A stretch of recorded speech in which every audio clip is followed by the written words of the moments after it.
APWA Colorado Chapter Construction Inspection Conference. It's my pleasure to say hello and wrap up today's presentation on championing construction with COVID-19 impacts.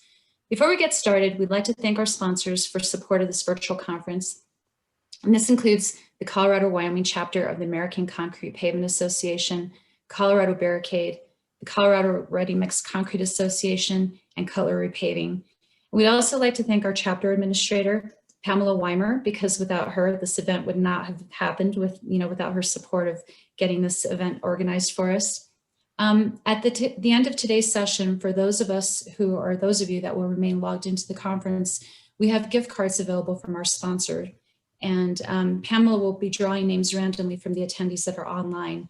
I'll announce the winners, and then Pamela will send an email to the winners with the sponsor's contact information. And then the winner is going to make a connection with that sponsor on whether they want an electronic version or a hard copy of that gift card. I'd also like to mention that we're going to be recording our session today, and we will post this session along with the other sessions to the APWA Colorado chapter website. And today we have our moderator, Justin Schmitz. He is the Director of Public Works for the City of Lone Tree, and he is also on the Board of Directors for the APWA Colorado chapter. An interesting fact about Justin is that he paved his way through college as a wedding DJ extraordinaire. So the next time you see Justin, you can ask him for tips on his playlist to help get your party started. But we really do think that it is fitting that we have Justin as our moderator today to help keep the conversation moving forward. And I can't promise that he won't ask you to stand up and do the chicken dance during the video break, but Justin is definitely entertaining and he'll keep the conversation lighthearted. So with that, today's session is very dynamic. It's in comparison to the other sessions that we've held. We're going to seek input from you, from the attendees. So when Justin asks a question for feedback, you can use the raise your hand button on the dashboard of your Zoom video, and we will unmute your microphone, or you can also use the chat box. If you're feeling a little bashful, you can go and use the chat box to provide us with your feedback or ask questions.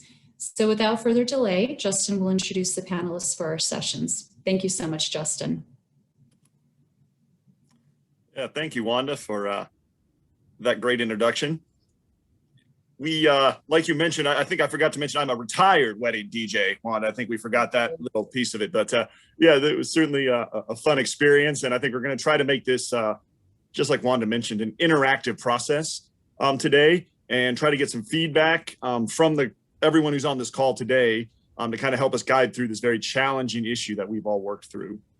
So first of all, I want to thank everybody for joining us today. I obviously wish we could have done this in person, have some coffee together and have good conversations, meet old friends. That's always the best part of these conferences. Of course, today we're still having to meet sort of in this virtual format, but that is awesome that we're still able to do this. And I really want to, first of all, repeat a thanks for Pamela Weimer, who helps make sure all of this gets done, set up, and reminds all of us when we didn't do what we needed to do. So we get to the finish line here today, as well as Wanda and the entire committee for this construction inspection conference. They put a lot of time and effort and creativity and really had to shift from what has been done historically successfully for many, many years in person to a virtual format. And we've heard great feedback from the first two meetings, and I certainly hope today is also a great experience for everybody on the call. APWA continues to support all of our member agencies in numerous ways. And today we really hope to help share some education, some learning lessons, and some experiences as it relates to the impact that we've all seen from COVID-19 and some of the ways it's affected all of our work on a day-to-day basis. The one thing I want to highlight is please keep an eye out, keep looking for some upcoming events. We are going to continue to have a spring events, some summer events to support all of our member agencies. And we look forward to seeing all of you at those future events as well. So keep an eye out for those. And finally, remember, she said gift cards. So hang on through the whole call all the way to the end and you can win some gift cards. I heard I didn't qualify, which seems unfair, but that's it. So hopefully one of you guys will win those gift cards as we go through. All right. So I'm honored today to serve as the moderator for really this very important topic.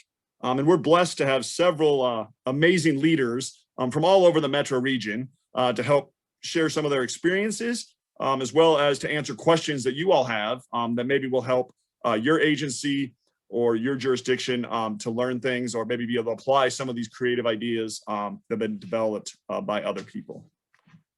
So I always like to start with a quick story. a year ago, right about now, we were skiing at Steamboat, actually 2 weeks from now. And of course, I'm at Steamboat. My phone starts blowing up, right? Hey, first case of Colorado of COVID-19 in Vail, which I was happy because I was in Steamboat. I was happy about that. But obviously, 2 weeks from that day, my kids' school shut down. Everybody had to go home. We had to start figuring out what we're going to do with our offices. So within a 2 week period, we went from the first case, right, to everything we know as far as how we work together, the way we interacted with the public, all changed in an incredibly tight time frame. And that is really what we're going to hopefully talk about today. What are some lessons we've learned as it's went about a year now that can be applied? So a quick roadmap. We're going to start with a little bit of a more formal Q&A session for the first portion of this webinar. And we're going to have each of our panelists go through and answer these questions. We're then hopefully going to show a quick video, as long as I can make the technology work. We're going to show the video. If not, we'll just move on to the second part. And that second part is going to be really an open Q&A where we want to hear all kinds of questions from the community and everybody who is on this call. Again, if you want to throw it in the chat, we'll get them in that order. That's the easiest way for us to do it. We can certainly take them if you want to unmute yourself as well, but anything in the chat, we will go ahead and do. All right, with that, I'm going to go ahead and try to share my screen. So I got a raised hand here somewhere. Nope, that was me. Okay, here we go. Let me see if I can share this.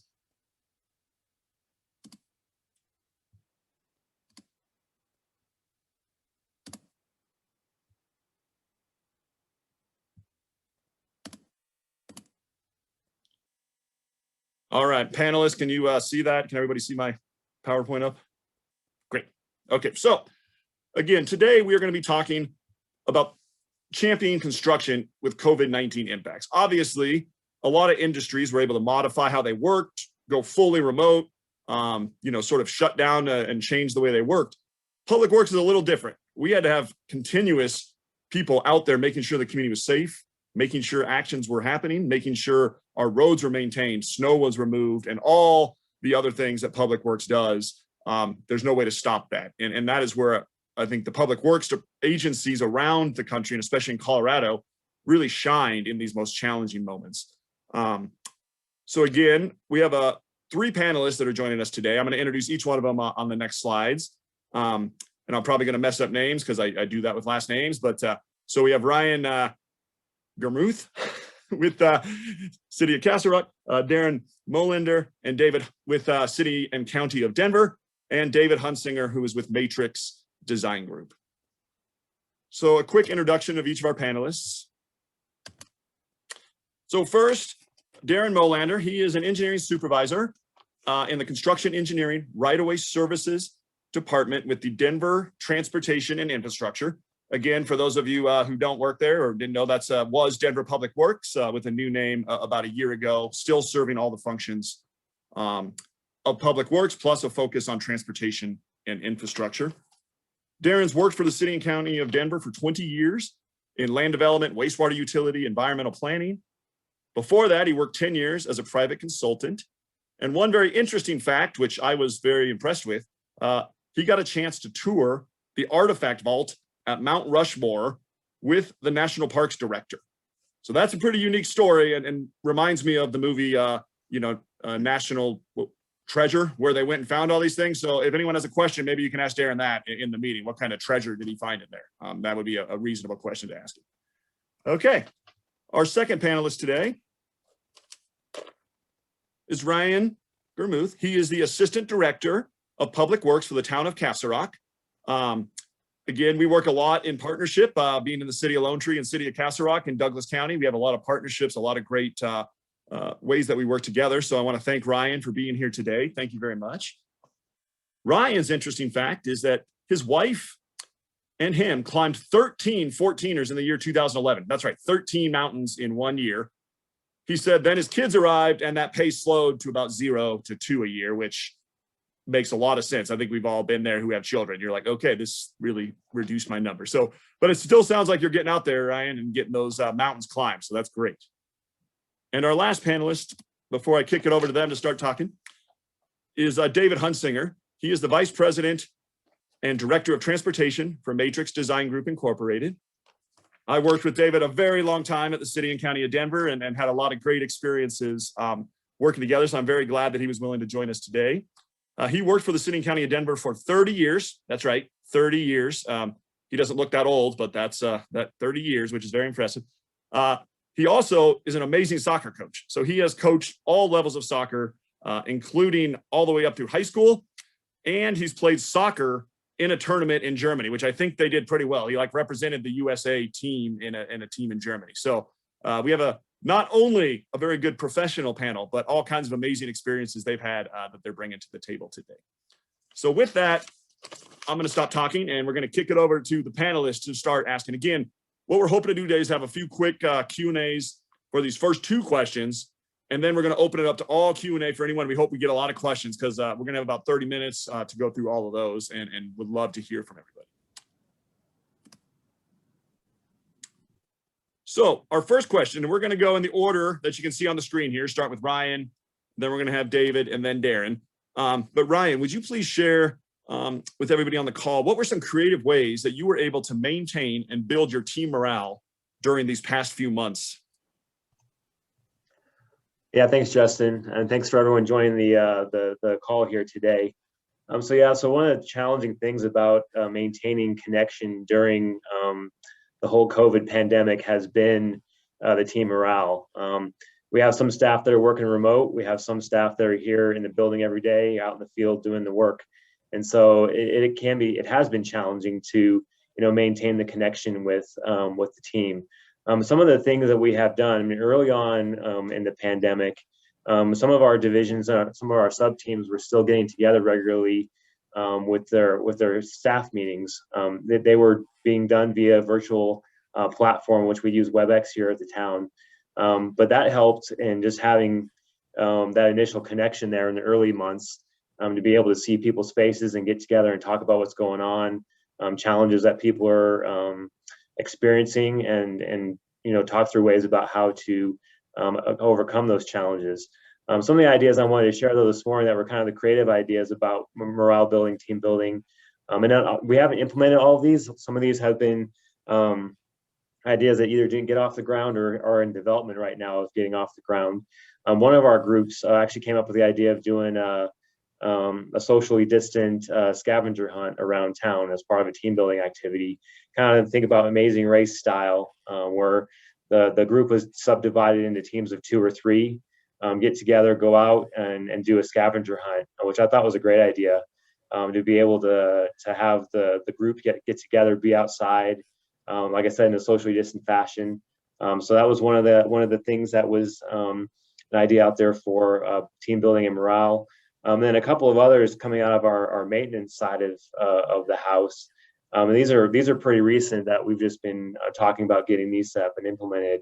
But developing, there's a wall out in our maintenance shed where the guys just painted it. Looks great, looks clean, all that kind of stuff. But they're talking about the idea of putting names on those blocks that are out there for each of the members that are on the team. And so it would have their name and then they're also their start date with the town. And the idea of that is that each of those blocks represents the team building block, one upon the other, as being a cohesive unit working together. And so that's one of those, they haven't done that yet, but that's something that they're getting ready to do here in the very near future.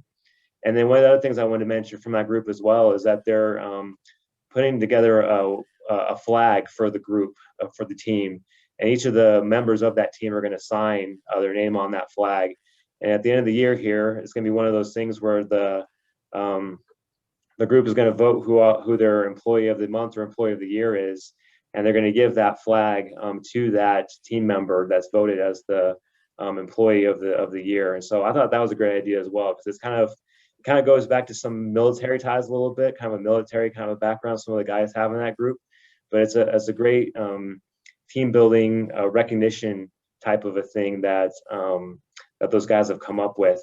And then just the last thing real quick to mention, so the town does have a employee recognition program, and our folks have been very good about still recognizing staff through that recognition program, putting in applications or submittals for staff that have gone above and beyond, whether it's on our pavement maintenance program or on our capital projects or our road maintenance or traffic signals. Our team has done a good job of still recognizing each other for the work they've done during the pandemic. So I think those are just a couple of the things we've done here in Castle Rock over the course of the past year. Well, thanks, Ryan. I love that. That's a lot of creative ideas. I also love the fact that it was both directions, right? Ideas that came from some of the management team, but also amazing ideas that came up from all the staff that's actually out there doing the work. And I think that's where we see the most success, is where you mix all kinds of ideas together and bring it where you get that team environment. So I love that flag idea. My team that's on the call right now is like, oh no, Justin's going to make us make a flag, but I love this idea. That's a great idea. All right, next I'm going to kick it over to David Hunsinger to answer the same question. So initially, this electronic media technology was a very quick transition from the office to the virtual media and getting everyone up to speed and everything else. But, after about the first month and a half, everyone started to really kind of embrace this type of communication and everything else. And so what I did is I made sure that, we had weekly check-ins just with the entire team. And then I personally would go out and talk, every other day to my staff to make sure that, they're, and it wasn't just for them to be engaged in work or anything else, but, there's a person in personnel, and you really kind of embrace that.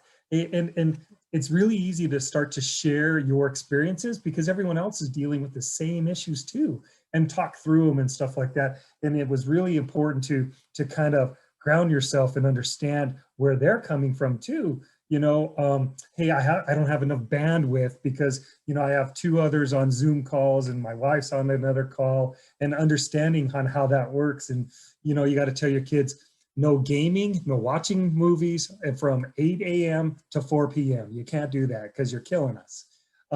So really trying to understand kind of the dynamics of where we were and walking through it and become more on a personal basis too.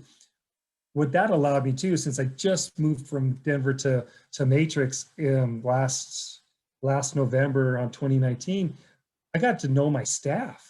I got to know everyone I got to work with and their families and who they are. So that was really, really helpful for me to know who they are and how they work. But from a company-wide perspective too, we did a lot of employee recognition. We would have monthly Zoom calls for the entire firm, and then what we would do is kind of recognize some of the quarantine champions. That's what we call it, and recognize them. And what we did at the end was kind of make this cumulative and come up to the best of Matrix. And what we did was from projects to people, and we had all sorts of different categories, and we allowed everyone to, first submit, and then we had open voting actually. And, with all the quick technology, we created a quick Survey Monkey so people can jump on that and to vote for their favorite project or the favorite or the best employee in that certain situation. So it really made us all, even though Matrix it has several offices throughout the country, it made us all become one bigger cohesive group. So we really had to embrace technology. Yeah, that's great, Dave. And again, I thank you for that. I totally agree that the person and personnel is the most important part. And I think you helped teach me that, if I remember right back in the day.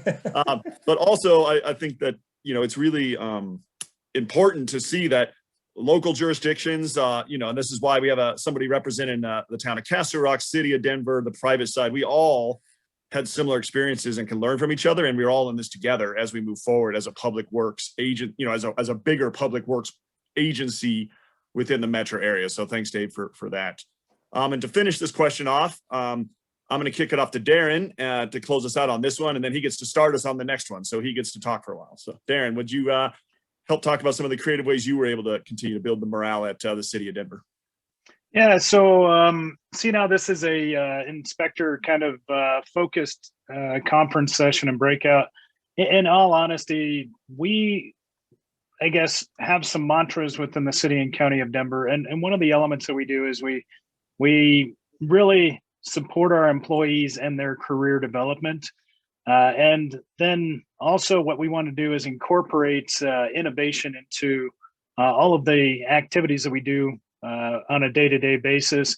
And then through innovation, celebrating our employees, celebrating our accomplishments. Those are kind of the veins that I stayed within with our team.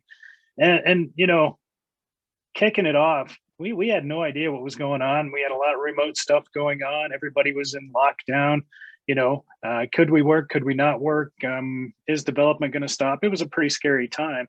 And once things started loosening up, we got some definitions. And, you know, one of the things that we started with was celebrating our uniqueness and being an essential employee and taking that as an opportunity to get the team to get out there and really take pride in the amount of work and the work that could be done in an innovative way to develop better customer service, make sure that we had health and safety aspects taken care of, so development didn't stop.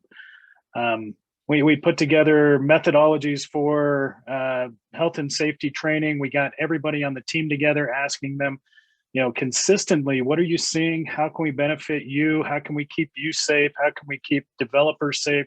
Construction teams, GC, all the way down to the yellow iron teams, and the folks behind the shovels, you know, doing EC work out in the curb and gutter, you know. So we strive to provide that customer service, compliance assistance, and you know, really take our customers into account when this came forward. So it was a big initiative for us to hold on to keeping industry moving, keeping the economy going, and you know, us being essential employees, we're at the height of that. So celebrating that essential employee aspect of the day-to-day field work, inspection work, and becoming an officer and a representative of not only the city and county of Denver, but also the citizens of Denver, and keeping everybody safe. That was one of those elements that we really tried to embrace.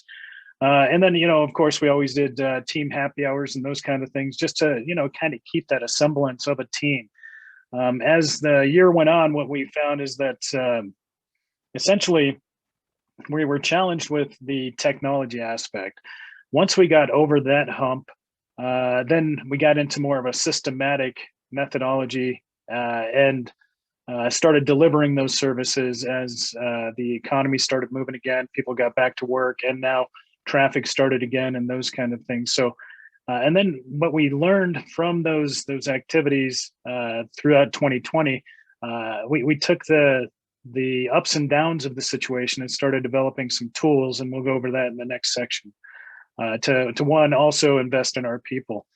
Now, this also provided us a wonderful opportunity for, as a leader and working with our team members, to really dig into the career ladders that we've started for each employee. So at the city and county of Denver, as we invest in our employees, anytime we can cross-reference any type of training or any type of experience that will benefit an employee, we'll go ahead and take advantage of that and try to leverage whatever the goal of the individual is for their career, whether it's internal to the city, external to the city.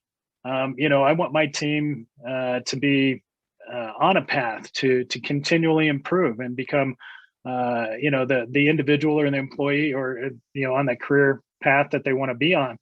You know, for example, you know, we had a couple of examples where we had some staff members that were in an administrative kind of vein or career path, and they really saw potentially some limits to their career path, and they're still, you know, some young employees, and we essentially went ahead and allowed them to start training in other areas, cross training. We really emphasized cross training during this time frame, and trying to get them moving forward in their career paths.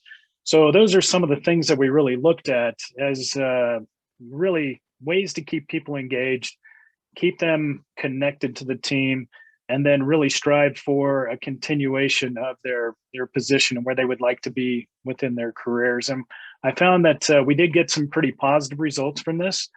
So anybody that, you know, is on the you know, conference call right now that really wants to work for one of the top-notch places and get out at like Lone Tree and places like that, come on over to Denver. We're going to help you out. It's a great place to work. So Justin, that's really what we did, is we started developing career ladders. We tried to stay engaged as much as we could and celebrate, the position that we had, trying to keep our economy open, flowing, and benefit the citizens of Denver from kind of an ownership perspective, all the way down to everybody in the field up to senior management. Most of that was great, Darren. Most of that was really good. So, no, I appreciate that. And I think you hit on a really important point about central personnel. And there was, I know in our community, and I'm sure in Denver and Castle Rock and all these other communities, public works thing just happened, right? A lot of people don't see the day-to-day work that we are doing. And in this case, I think a lot of people started to notice it, right? Oh yeah, they're still doing this, right? When we're all home, the plows are still coming. Now, granted, everyone is home, so they can call us about it. So there's that double-edged sword. I know we get both sides of it, but I think it did really build up even more attention to the essential functions that public works plays, Darren. And I think that's awesome that Denver was highlighting that. I said I wasn't going to make anyone do the chicken dance, Darren, but I might have to do that now based on that comment. So we'll see. Well, there you go. That's pretty good. And Darren led us right into our next topic. So perfect lead in. I think that was what a lot of agencies saw. The first was, how do we deal with this, right? How do we get excitement? How do we keep momentum going forward in unknown and uncharted waters? Once we started to wrap that up, then it was, okay, how can we start to take advantage of this and make it better for our employees, make it better for our cities, make it better for our citizens? And Darren's done some great work with the city and county of Denver on lots of avenues, but I think today he's going to share one way that technology has been used, and then we're going to have the other panelists go on it as well. So with that, we're going to switch our slide here. So Darren, you can lead us off, but would you mind sharing some ways that you have used technology to improve and enhance communication and reliability in this new world of social distancing? Yeah, so there's 3 examples that we brought forward. And as construction engineering and our right-of-way inspection teams, we had the opportunity to really look at and evaluate our business models during this time frame. We strive to innovate and improve and continually improve on our processes. So just as the presentation goes along, I've got a little background info in regard to our unit here. I've got a couple of slides that we want to present. I'm primarily in the CE mainline plumbing unit. And some of our, who we are is dealing with right-of-way improvements, restoration of right-of-way improvements, as well as looking at private development assets that are being installed and donated to the city through private developers tying in, relocating lines. Everybody's familiar with that, as well as private development assets that are being built. So right now, just current public infrastructure value in the city and county of Denver. This is a little bit old, so it might be significantly higher with the completion of a couple of $200, $300 million projects. But we're in that $19 to $20 billion range.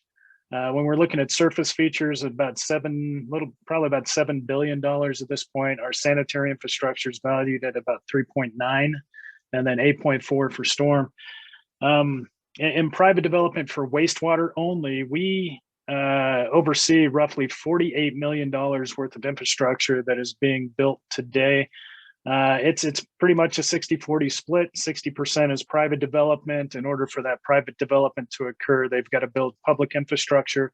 So 40% of the 48 million is generally, roughly what they're going to be building and donating back to the city and county of Denver, whether that's greenfield or dense infill development and utility line reconstruction. So in case anybody wants to see kind of what we do, why we do it, and how we do it, number of employees, that kind of thing, this is pretty close. Always changing, of course. So Justin, could you hit the next slide? So there were 3 things that we did. And, when we say investing in our employees and looking at innovation and trying to make their work-life balance better, this is one of those elements that we looked at. And it was, so we looked at a centralized hub. And if you look at this, the centralized hub is going to be our city and county of Denver wastewater Central Platte campus facility. And so this is where we have, and it looked at using some lean management tools and evaluate, how can we improve not only from a business function, but a service delivery function, as well as a work-life balance for our employee opportunity to improve those things. And I don't know if anybody pre-pandemic loved to drive through Denver at rush hour. I know I didn't. But at the end of the day, neither did our inspectors. And so essentially what we were looking at, we did some general evaluation, and just kind of looked at a concept here, and we were looking at, how long it takes to get to work, from work, back home, and then from our central hub out to our inspection district back home to the centralized hub, and all of this. And as we started running through it, what we found is, hey, there's a potential opportunity by, maybe increasing kind of an overall goal of maybe 10%, reduced vehicle miles, and an increase of 10% in inspection time out in the field to provide better customer service. So on this slide here, it was kind of the, conceptual idea of, well, shoot, it's taken us 35 minutes or 40 minutes to get from one place to another. And we're still dealing with traffic. We're creating extra traffic on the road. So maybe it's better just to send people home with their own vehicles. And then they can, commute in and out of the district instead of coming to a centralized hub. And starting remotely, a couple hours in the morning, do all your paperwork, get ready, just like you would maybe in your office, in the office setting, and get that taken care of remotely, and then just report to your district. So we got started out looking at 11 FTEs. We're looking at maybe an annualized savings of, shooting for around $100,000. Just by allowing people to take their vehicles home. Now, this is one of those elements that before COVID, it was like unheard of to let somebody not report at a specific time, clock in, clock out, and be accountable to the specific location. And it turned out that, what we found is to improve a little bit of, work-life balance, allowing an employee to kind of self-manage those things and trust but verify that things are getting done correctly and being accountable and having data-driven decisions. We ended up with a bit of a different model, but we thought, heck, man, with 11 employees, we could save $100,000 a year. Granted, that $125 per hour annual savings was not necessarily, where a lot of people wanted to be. And I'm 125 seems a little large, but when you look at overhead, everything else, plus buildings, not to mention vehicles, and it's coming in pretty closely to that number when we look at our wastewater annual billing and everything else. So take it with a bit of a grain of salt, and then we're going to bounce through another slide. So this was the concept. And then the mobile pilot, we went ahead and did some evaluations. We implemented it. And if you look at that top picture where we have a centralized hub, you'll see, a commuting from home to the office to the district back home, the district back to the office back to home. And so as we looked at these things, we were showing that, pre-pilot, there's a lot of wasted time on the road.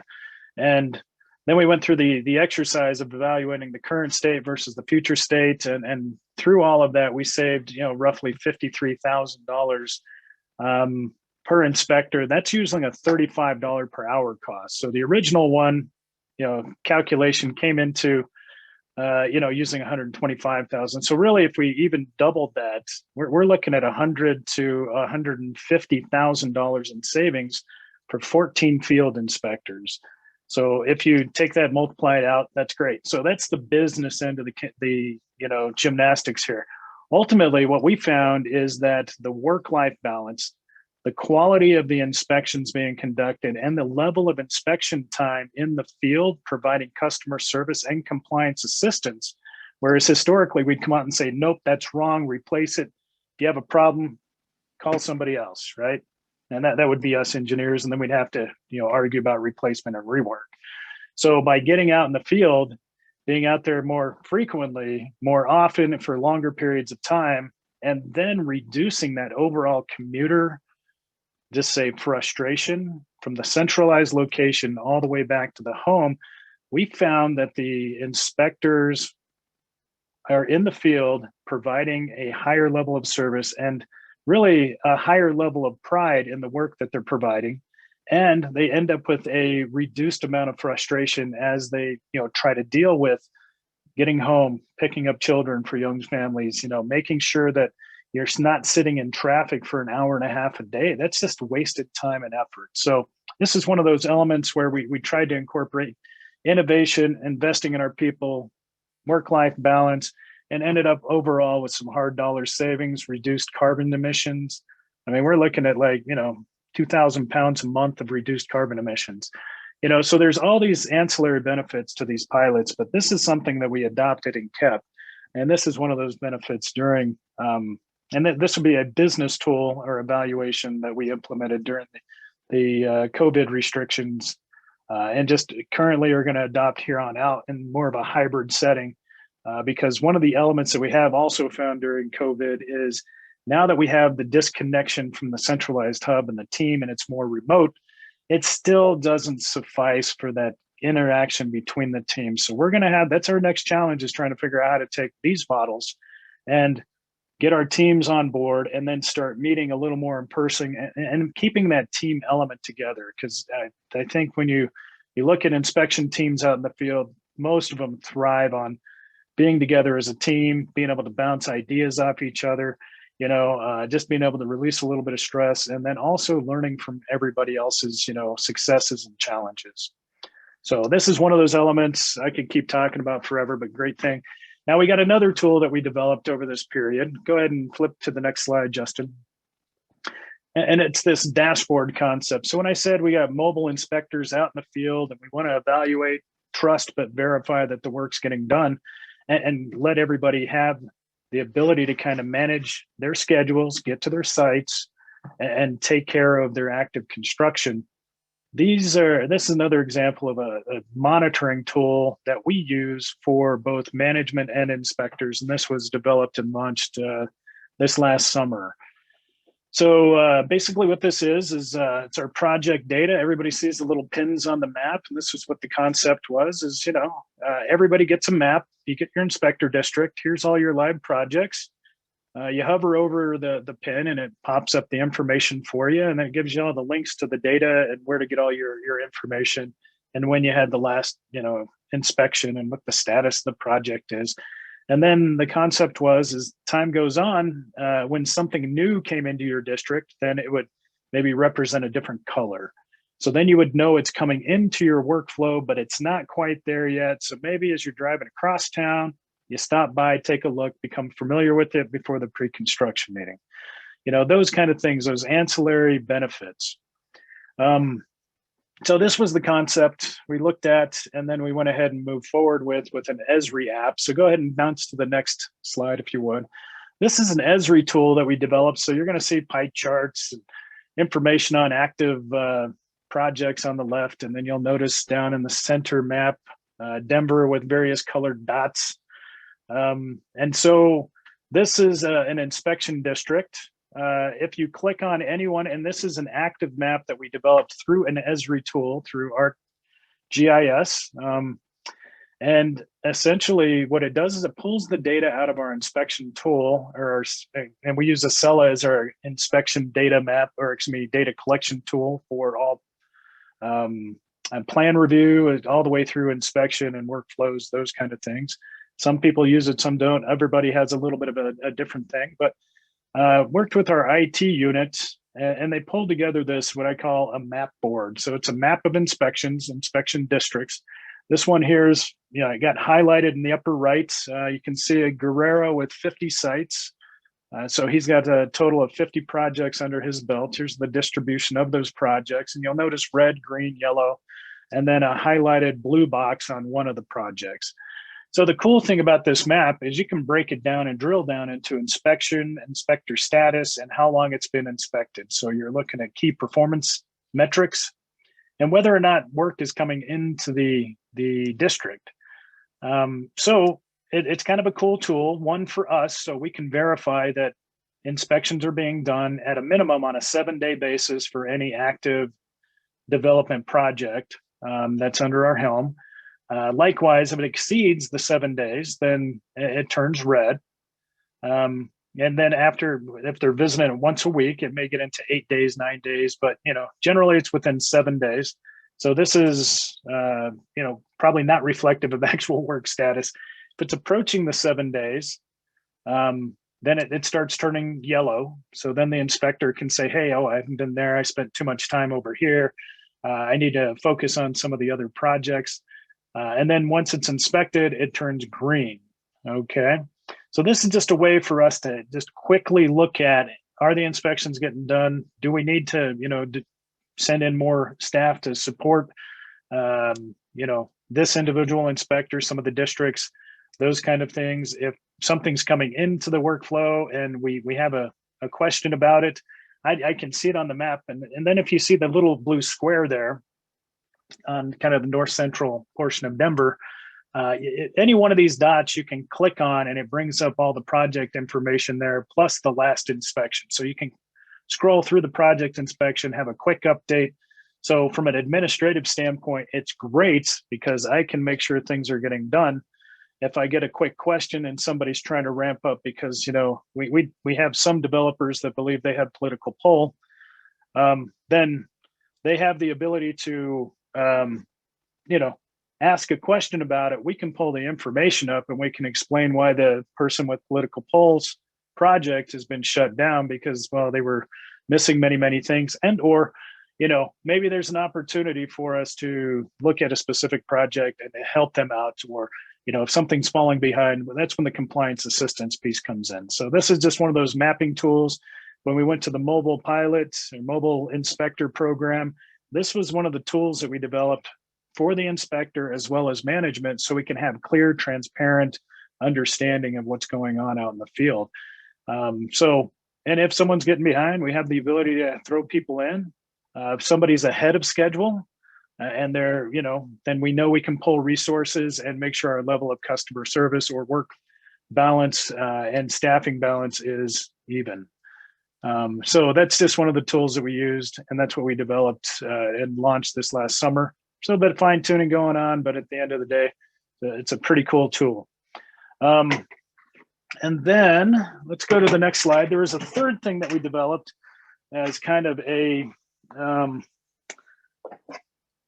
tool to help us manage damage assessments. So essentially what ended up happening back in the summer of 2020 is we had some George Floyd protests occur. During those protests, there were damages that were sustained by both public and private entities. And we as the city needed to be quickly responding to these efforts. So we developed another GIS survey collection tool, and this can also be expanded into FEMA-related flood damage assessment, tornadoes, those large events. And this is more of a pared down version of one of those tools. So we rapidly worked with our teams through our emergency operations centers, so we could get the information into the system so we can support small businesses and small businesses getting back up and running through the Small Business Administration, loans or support to minimize downtime for these types of businesses. We didn't sustain enough damage to be in the FEMA level type of a situation, but what we wanted to do is make sure we had that available. So from the standpoint of an inspector, what this tool does is it allows an individual to get out in the field, have real-time data on their location. So on the first slide on the left there, you can see kind of a pin, and then it'll auto-populate data based on incidents. So this is a mocked up data set. And then on the second, you can see where the type of damage that is sustained is located, whether it was what type of infrastructure it was, was it a fleet vehicle? Was it facilities and buildings? Was it park? Was it right of way? Was it parking meters? Heck, you'd be surprised how many people want to beat up a parking meter. But they did, and spray painted them, various things. If you haven't driven through Denver during this time frame, then it was pretty interesting.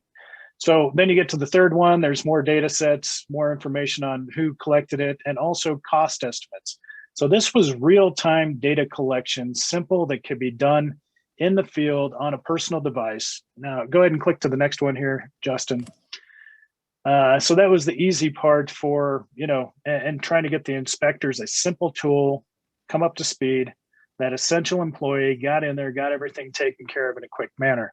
The best thing about this also is that we didn't have to put people in unsafe situations. They could get in, get out, what didn't have to be real time. It'd be the next day, the next 2 days.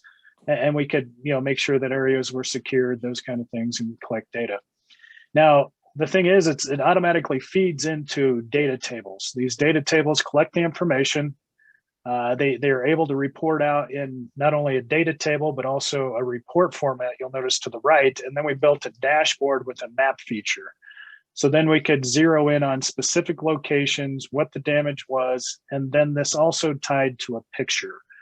So you could have 1, 2, 3, 4, 5 pictures at each one of the locations to really describe what the damages look like. And this is one that was a little bit of data associated with, I think, post-election events that started at Cheeseman Park and then meandered down to Colfax around to Broadway. But this is one element where we got people in the field, they collect the information quickly. It's an innovation that gets us quick reporting. We can get the information out to the public. We can verify and shut down locations, make sure things are secure, safe, and then also be able to identify, one, did we sustain enough damage where we can, keep the economy rolling, get people out there to start doing interviews and those kind of things for small businesses, as well as capital complex, as well as our own personal infrastructure. So I could talk about it for months. These are 3 of the elements that I wanted to bring forward as tools that, one, benefit the inspector, and these are technology that are fairly easy to implement, especially if you got some crack IT staff. And then at the end of the day, it's just quick tools, easy learning, and it just fits right in the inspector vein of knowledge, and we can get the proper people in the field to assess damage to buildings, roadways, streams, sanitary storm, you name it, and get these things launched and gather the data quickly. So those are the 3 things I wanted to bring forward. Yeah, thanks, Darren. Those are some great examples, I think, and exactly kind of how do we use, this technology to really improve the day-to-day lives of our inspectors plus our communities. And I think these are great examples, hopefully ones that other partners or members could reach out and get some advice on if they have interest in trying to establish something like this, Darren. I think that would be awesome. No problem whatsoever. We're here to help, and we like to, transfer any of our advancements or anything that we do to other communities. Likewise, we would love to hear what you're doing and could really enhance our operations. So 2020, 2021 has taught us to adjust, pivot, and adjust on the fly. So I'm going to kind of shift us just for a minute, maybe David and Ryan. We have one question that came in from the group, and I was hoping we could maybe answer that one. And then if we have time, we can jump into the other ones. Is that okay with you guys? Yeah, I just want to make sure. So if anyone has a Q&A that you'd like to win, go ahead and do that right now in the chat, in the Q&A function, because we have about 20 minutes left because, Darren had a good story to tell there. But I want to make sure we get a few. First question that came in from Chuck Dreesen. How have you handled large meetings such as pre-cons with many attendees, including utilities and et cetera? I know that's a big challenge we've all had. So I don't know, David or Ryan, if you want to talk about maybe experiences you've seen on that. Yeah, I'll go ahead and take a shot at that one. So we actually we haven't had any pre-construction meetings as of yet, but we just did some pre-bid meetings here recently with our pavement maintenance program. And so how we handled those meetings is essentially we had 2 options. You could join either in person, which was a small group that we tried to limit it to, of course, or we had a virtual option as well for people to join via the virtual platform. So we had a little bit of both when we did those pre-bid meetings. We had some of the contractors join. They came in person, dropped their bid off, and then waited around for the meeting. Or we had quite a few actually that joined via the virtual, either the call-in or the web meeting itself. So that's how we did our pre-bids. I would suspect that our pre-cons will probably follow a similar structure or pattern. And so we found that to be pretty successful. The nice thing about having the virtual option for the pre-bids was that we had quite a good turnout because of that. And there was quite a few people that joined via the virtual platform to at least listen in on what we were talking about and what our projects were all about. So I think it was pretty successful in that regard. So from being on the other side of the red line now, I've actually attended several pre-cons and pre-bids and other, and what we found is there are certain platforms that aren't as stable when you get larger groups. For example, Teams kind of craps out about 2025, and so we figured that out. And really, you'd use the Zoom or the Google Meets or other things for those more stable platforms. What I wasn't really impressed with is when you would call in, you didn't have that same interaction. It was really difficult to hear who was talking and what they were saying. But so whenever you can, I guess, host those meetings via Teams, Zoom, Google Meets, or anywhere, that has so much more impact rather than just a conference call, because you kind of lose the message too, and it's difficult. You don't know who's going to talk or anything else. So definitely that's super important, to moving forward. I guess it's the new normal, into this new normal, and use the video conferencing rather than just the old school teleconferencing. Yeah, that's great. Appreciate that from both sides. Like you said, I think we've all had different experiences with all kinds of projects. I know that with City of Lone Tree, we also struggled with a similar question, right? And we tried to get a few of our, initial pre-cons with maybe some large groups, and then we'd have follow-ups with maybe some smaller groups, some key stakeholders that needed to be in the field, right, to actually look at all the things that needed to be done. Because we all know, right, sometimes you have like the director sitting on that call, he probably doesn't need to be there in the field when they're doing the work. So how do we start to narrow that and create a safer environment, but you still have the critical people there and still provide another opportunity for everybody to kind of hear. So, and I know we even had to work at the City of Lone Tree to change some of our language because I think as many jurisdictions, you had to receive in-person bids, right? The bids had to come to your desk and you had to open them.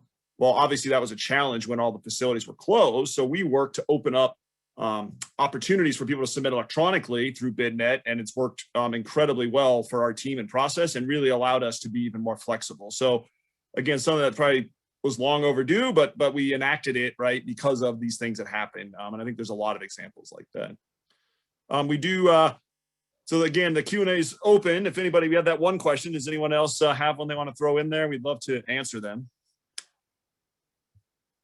Or jump on the screen.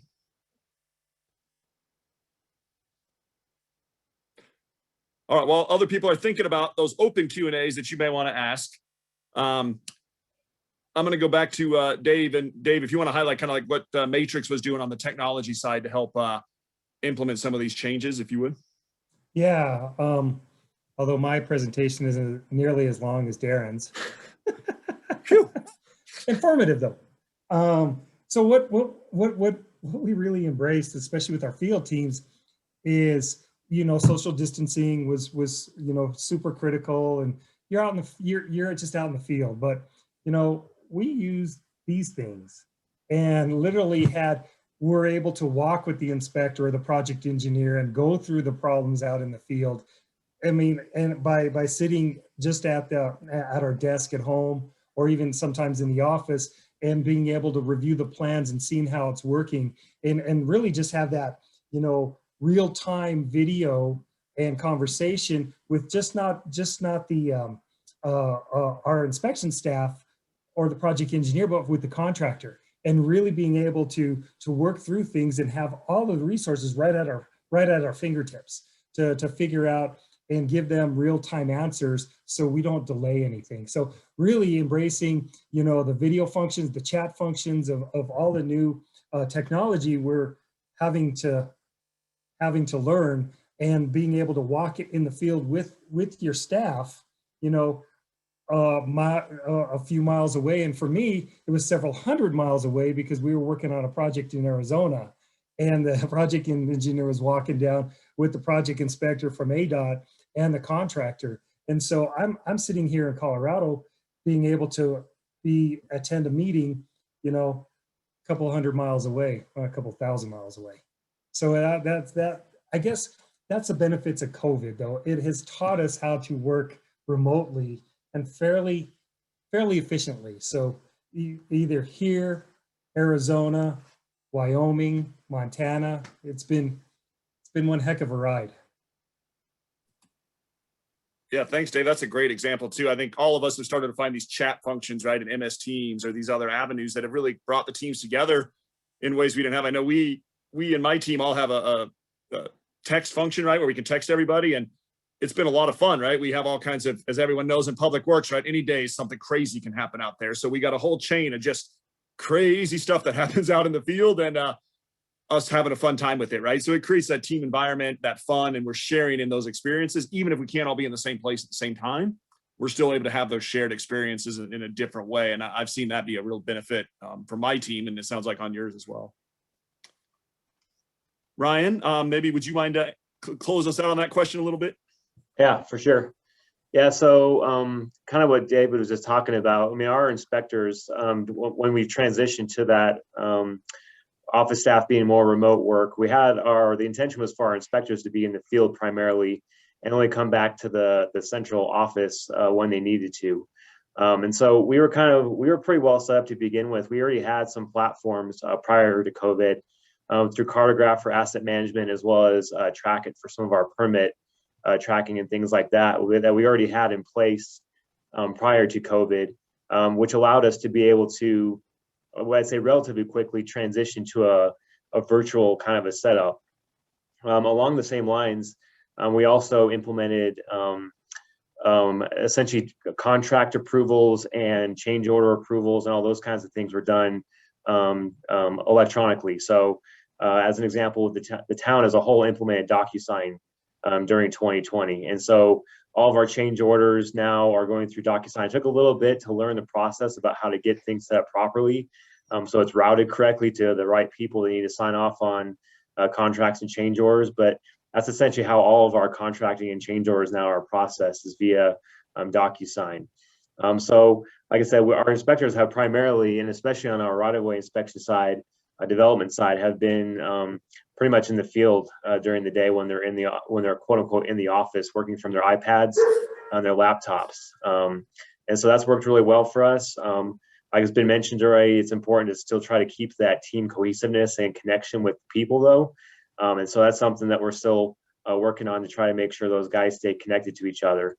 But in general, we've transitioned to a pretty much electronic platform for inspections, for asset inspections, development inspections, as well as, like I said, on the contracting side for change orders and construction contracts as well. Hey Ryan, I have a question. You know, knowing that I worked for Denver for 30 years and I wrote a lot of the stuff Darren gets to enforce. Sorry, Darren. Did you? Were you? We're changing it. Don't worry. Oh, it's gonna work now. Did you have to modify any certain language in your ordinances, rules and regs, or anything to kind of empower that electronic approval? Yeah, you know, that's a good question. I'm not sure if on the back side with our code, if we had to update any of that. I think we may have on the legal side of things. I think in general, because we actually didn't roll out the DocuSign until the latter half of the year. So there was some upfront work that had to be done first to make sure that it was copacetic, I guess, for us to be able to go that route, as well as to even just get the system up and running, get people trained on how to set up a routing form to be able to get routed through the process internally. So yeah, I think there was some upfront that we had to change. I don't know that we actually had to change too much, though. Like I said, we had a decent electronic system in place already prior to COVID. So I think it was just a few tweaks here and there that we had to make up front.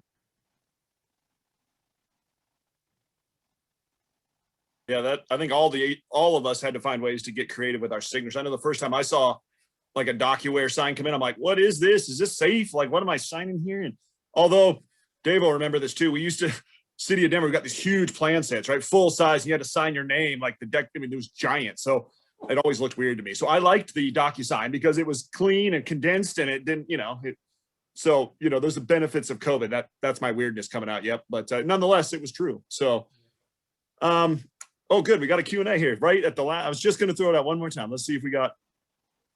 Oh, yeah, this is great. Great question. This comes from John. Has anyone implemented a fillable PDF forms for permitting that either you didn't have before or something you had to do your permitting system? Anybody's free to jump on that one. So generally the city and county of Denver is using an e-permit system. So everything that gets implemented online gets put into our data tracking system. And so as far as fillable PDF forms, we've been using those in the field for in-field pre-construction meetings for the wastewater teams for quite some time. But it's still at its infancy and it's still a bit clunky. So it's a great question. I wish I had a better answer, but still a bit clunky. So we'll continue to work on it though.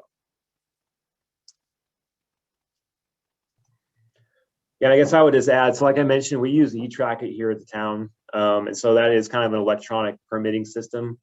I don't know that I'm not entirely 100% familiar with that process itself, but a lot of our permitting goes through that eTrack-It system. And so I don't think we have a fillable PDF form that I'm aware of, but the system itself allows for the user to set up an account and be able to submit permits or applications for permits through that system.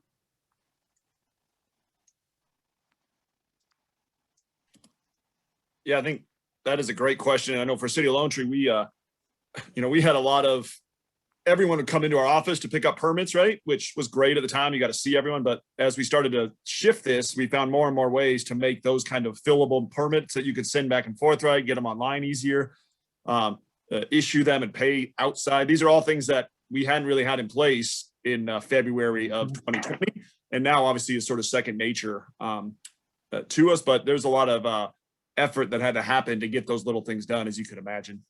I think, let me see, we might have another one here. Oh, thank you. So, all right, we probably have time for one more question if someone wants to throw one last question in. Otherwise, we're going to start wrapping up here. So that like 2.5.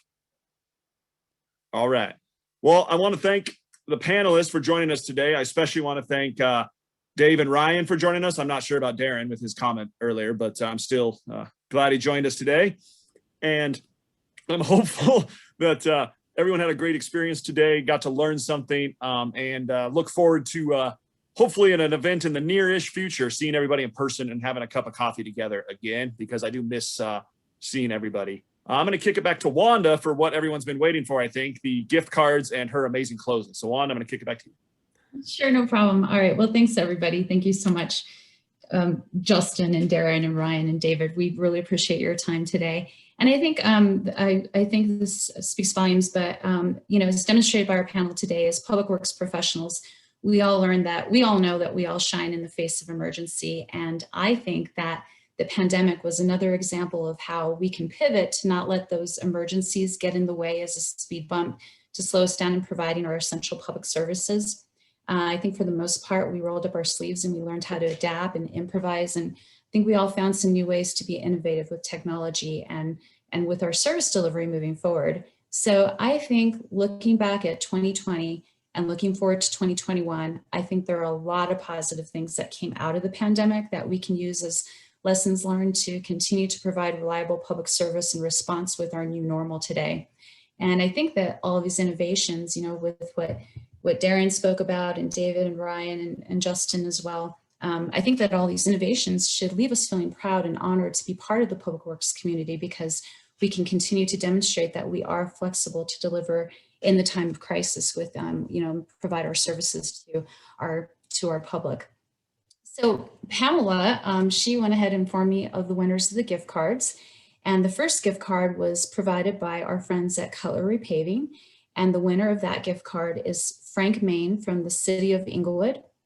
And the second gift card is from Colorado Barricade. And the winner of that gift card is Thea O'Leary from the town of Breckenridge. So congratulations, Frank and Thea. You're going to both get an email from Pamela Weimer connecting you to Cutler Repaving and Colorado Barricade, and you can just be in contact with them and let them know whether you want a hard copy or an electronic copy of that gift card. I'd also like to thank our sponsors again for helping us out with our conference today with providing us with these gift cards and providing us with the overall support of putting together the conference panelists and speakers and bringing you these interesting topics for this year. We'd also, that includes, of course, our friends at the Colorado Wyoming chapter of the American Concrete Pavement Association, our friends at Colorado Barricade, the Colorado Ready Mix Concrete Association, Cutlery Paving, and our friends at CAPA as well, the Colorado Asphalt Pavement Association. We also want to give a special thank you again to Pamela Weimer, the Colorado chapter administrator, because she's the person who just holds this whole thing together for not only for our conference, but also for the APWA Colorado chapter as a whole as well. So she's the person who helps keep these virtual sessions running smoothly for us. And thank you so much, Pamela, for all your help as always. And we also want to thank our attendees for participating today. So just one announcement that we have is that the APWA Colorado chapter will have some events coming up in the near future. Some of them we will have to stick with keeping them virtual, but hopefully we can look at seeing you guys in person later on in the year. But for now, the one that we have coming up is the APWA Karma Spring Street Conference. That is a virtual and free event, and it's scheduled to happen over the course of April and every Thursday, similar to the way we held this conference this year. And the first session starts on April 8th, and it'll continue until, I believe, the 29th. So be sure to take a look at the chapter's website, and you can find out some more information there about how to register for that event. So again, thank you so much for spending time with us today, and you be well and take care.